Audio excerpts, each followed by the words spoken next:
నాకు తెలిసిన ఒక ఆయన ఉన్నాడు, చిన్నప్పటి నుంచి పిల్లల్ని ఎంతో కష్టపడి చదివించుకున్నాడు. తిని తినక చాలా ఇబ్బందులు పడుతూ చదివించాడు. మొత్తం మీద అబ్బాయిది ఇంజనీరింగ్ పూర్తయింది, జాబ్ లో జాయిన్ అయ్యాడు. జీతం ఎంత అయ్యా అంటే 8,000. మెల్లిమెల్లిగా కంపెనీలు మారుతున్నాడు, 30,000 అయింది.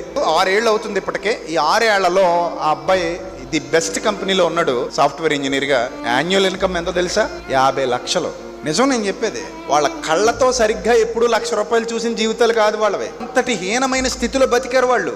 అంత కష్టాలు అనుభవించి కన్నీళ్లు దిగమింగుకుంటూ బిడ్డను చదివించుకున్నాడు. ఇప్పుడు ఆ బిడ్డ మంచి పొజిషన్కి వెళ్ళాడు. సంవత్సరానికి 50 లక్షలు అంటే ఇంకా వాళ్ళ అమ్మ నాన్న కూర్చొని లెక్కెట్టుకోవడమే.